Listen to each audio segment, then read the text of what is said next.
അഭിഷേക മന്ന എന്ന വചന സന്ദേശത്തിലേക്ക് എല്ലാവർക്കും സ്വാഗതം. യോഹന്നാൻ സുവിശേഷം 16-ാം അധ്യായത്തിലേക്കാണ് നമ്മൾ കടന്നു വരുന്നത്. 16-ാം അധ്യായത്തിന്റെ ആരംഭം തന്നെ നമ്മളെ ശക്തമായി പിടിച്ചു കുലുക്കുന്ന ഒരു വചനഭാഗമാണ്. നിങ്ങൾ ഇടറിപ്പോകാതിരിപ്പാൻ ഞാൻ ഇത് നിങ്ങളോട് സംസാരിച്ചിരിക്കുന്നു. അവർ നിങ്ങളെ പള്ളിപ്രശ്നരാക്കും.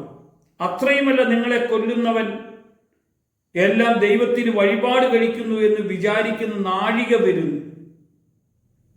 യേശു കർത്താവ് ശിഷ്യന്മാരോടും യേശു ക്രിസ്തുവിൽ വിശ്വസിക്കുന്നവരോടുമായിട്ടാ ഈ വചന സന്ദേശം നമുക്ക് ഉൾക്കൊള്ളാൻ പറ്റുന്നത്. യേശു പറഞ്ഞത് നിങ്ങൾ ഇടറിപ്പോകാതിരിക്കേണ്ടതിന്. യേശുവിന്റെ കൂടെ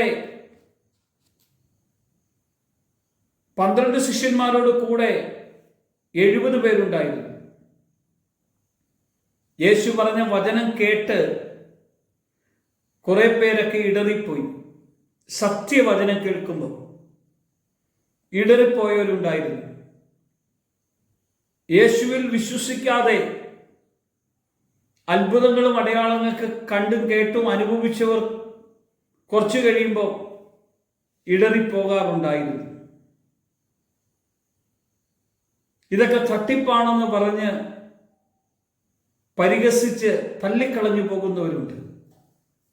യേശു അപ്പസ്തോലന്മാരോട് പറയുക, ശിഷ്യന്മാരോട് പറയുകയാണ്, നിങ്ങൾ ഇടറിപ്പോകരുത്. ഇടറിപ്പോകാൻ സാധ്യതയുള്ളത് കൊണ്ടാണ് അങ്ങനെ ഉറപ്പിച്ചു പറഞ്ഞത്. കാരണം നിങ്ങൾ യേശു ക്രിസ്തുവിനെ രക്ഷിതാവും നാഥനുമായി സ്വീകരിച്ചാൽ നിങ്ങളെ മറ്റുള്ളവർ പള്ളിയിൽ നിന്ന് പുറത്താക്കും.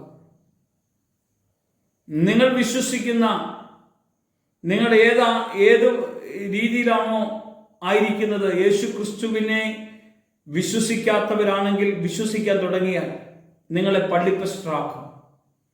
നിങ്ങളായിരിക്കുന്ന അവസ്ഥയിൽ നിന്ന് നിങ്ങളെ പുറത്താക്കും. ആരാ ഇത് പറയുന്നത്? യേശു കർത്താവ്. അങ്ങനെ അനേകരെ പുറത്താക്കിയിട്ടുണ്ട്. പ്രിയമുള്ളവരെ, ഇവിടെ കർത്താവ് നമ്മളെ ഓർമ്മപ്പെടുത്തുവാൻ വേണ്ടിയാ പറയുന്നത്. എന്തുകൊണ്ടാണ് അവരെ പുറത്താക്കാൻ ഇടവരുന്നത്? നിങ്ങളെ കൊല്ലുന്നവർ എല്ലാം ദൈവത്തിന് വഴിപാട് കഴിക്കുന്നുവെന്ന് വിചാരിക്കുന്ന നാഴിക വരും. അവർ പിതാവിനെയോ എന്നെയോ അറിയായതുകൊണ്ടാണ് അങ്ങനെ ചെയ്യുന്നത്. കണ്ടോ, യേശു ക്രിസ്തുവിൽ വിശ്വസിച്ചാൽ എന്താ സംഭവിക്കുന്നത്? കൊല്ലുന്ന നാഴിക ഇപ്പോഴല്ല, അങ്ങനെ വരുന്ന സമയമുണ്ടാകും. യേശുവിനെ തള്ളിപ്പറയാൻ വേണ്ടി പറഞ്ഞ് നോർത്ത് ഇന്ത്യയിലൊക്കെ, നൈജീരിയയിലൊക്കെ, സിറിയയിലൊക്കെ പല സ്ഥലങ്ങളിലും യേശു ക്രിസ്തുവിനെ വിശ്വസിച്ച വിശ്വാസികളെ കൊണ്ട് തള്ളിപ്പറയിപ്പിച്ച് അവരെ കൊന്നുകളയുന്ന അവസ്ഥ ഇപ്പോഴും ഉണ്ട്. പ്രിയമുള്ളവരെ, നമ്മൾ യേശുവിനെ രക്ഷിതാവും നാഥനുമായി സ്വീകരിച്ച് ഏറ്റുപറഞ്ഞ് ജീവിക്കാൻ പറ്റുമെങ്കിൽ ഇടറിപ്പോകാതെ ജീവിക്കുന്ന ദൈവമകനായി മാറും. ഇടറിപ്പോകാൻ സാധ്യതയുള്ള അപ്പസ്തോലന്മാരോടും കൂടെയുള്ളവരെല്ലാവരോടും കർത്താവ് പറയാ, ഇടറിപ്പോകരുത്. വലിയ പ്രതിസന്ധികൾ ഉണ്ടാകും, വലിയ പ്രതികൂലങ്ങൾ കടന്നു വരും, ഭയങ്കര എതിർപ്പുകൾ വരും. നിങ്ങളെ ഒരാളെ കൊന്നാൽ, അല്ലെങ്കിൽ ക്രിസ്തുയേശുവിൽ വിശ്വസിക്കുന്നവനെ കൊന്നാൽ സ്വർഗം കിട്ടുമെന്ന് വിശ്വസിക്കുന്ന മനുഷ്യരുണ്ട്. നിങ്ങളെ കൊല്ലുന്നവർ ദൈവത്തിന് വഴിപാട് കഴിച്ചു എന്ന് പറയുന്നവരുണ്ട്. ഇതൊക്കെ കർത്താവ് പറഞ്ഞാൽ നമ്മളോട് മുന്നറിയിപ്പ് തന്നതാ. അതിൻ്റെ നടുവിലാണ് നമ്മുടെ വിശ്വാസത്തിന് കരുത്തു വേണ്ടത്. പത്രോസിനെ കൊല്ലുമ്പോൾ പത്രോസ് പറഞ്ഞ ഒരൊറ്റ കാര്യമുള്ളൂ, ഗുരുവും കർത്താവുമായ യേശുവിനെ സാധാരണ ക്രൂശിൽ തറച്ചു കൊന്നത് നിങ്ങൾ ചെയ്തെങ്കിൽ എനിക്ക് അത്രയും യോഗ്യതയൊന്നുമില്ല, എന്നെ തലകീഴായിട്ട് ക്രൂശിൽ തറച്ചു കൊന്നു എന്ന് പറഞ്ഞ് അങ്ങനെയാ പത്രോസിനെ കൊല്ലുവാൻ ഇടവന്നത്. അപ്പസ്തോലന്മാരെയൊക്കെ യാക്കോബിനെ ശിരച്ഛേദം ചെയ്തപ്പോൾ യേശു ക്രിസ്തുവിനെ പ്രതിയ, സ്തെഫാനോസിനെ കല്ലെറിഞ്ഞു കൊന്നത് യേശു ക്രിസ്തുവിന്റെ നാമത്തെ പ്രസംഗിച്ചത് കൊണ്ടാണ്. ഇന്നും അനേകരെ കൊല്ലുന്നു, അനേകരെ ഉപദ്രവിക്കുന്നു. ഇത് കേൾക്കുമ്പോൾ നമ്മൾ വിശ്വാസം വിട്ട് ഓടിപ്പോകരുത്. നമ്മുടെ വിശ്വാസത്തിന് ഉറപ്പ് വേണം. വിശ്വാസത്തിന്റെ നാഥനും പൂർത്തി വരുത്തിയവനായ യേശു നമ്മുടെ കൂടെയുണ്ടെന്ന് തിരിച്ചറിഞ്ഞ് പ്രാർത്ഥിക്കണം. ഈ ജീവിതം ക്രിസ്തുവും മരണം നേട്ടവുമായിരിക്കണം.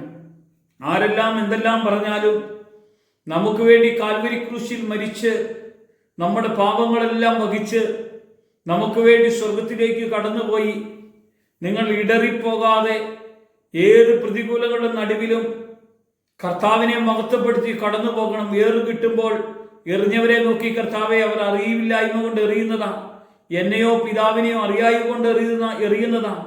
നമ്മളെ നിന്ദിക്കുമ്പോൾ കർത്താവെ അവരോട് അവരുടെ മേലെ പാപം ചുമത്തരുതേ എന്ന് പറയാനുള്ള കൃപ വേണം. നമുക്കവരെ സ്നേഹിക്കണം, അവർക്ക് വേണ്ടി പ്രാർത്ഥിക്കണം. ഒരു നിമിഷം നമുക്ക് പ്രാർത്ഥിക്കാം. കർത്താവെ, ഈ ഒരു നല്ല പ്രഭാതം കർത്താവിന് വേണ്ടി ഇറങ്ങിത്തിരിക്കുമ്പോൾ കർത്താവിനെ വിശ്വസിച്ചതിൻ്റെ പേരിൽ ജോലി ചെയ്യുന്നിടത്തോ പ്രവർത്തിക്കുന്നിടത്തോ പഠിക്കുന്നിടത്തൊക്കെ എതിർപ്പുകളും ഒറ്റപ്പെടുത്തലൊക്കെ വരുമ്പോൾ കർത്താവെ നീ മാത്രം എൻ്റെ കൂടെ മതി, നിന്റെ സാന്നിധ്യം മതി, കൂട്ടുകാരൊക്കെ തള്ളിപ്പറയുമ്പോൾ നിന്റെ കൃപ മതി എന്ന് പറഞ്ഞ് നിന്നെ മഹത്വപ്പെടുത്താനുള്ള കൃപയും അഭിഷേകവും അധികം വർദ്ധിപ്പിച്ചു തന്ന് ഞങ്ങളെ ബലപ്പെടുത്തണം. യേശുവിന്റെ നാമത്തിൽ തന്നെ ആമേൻ.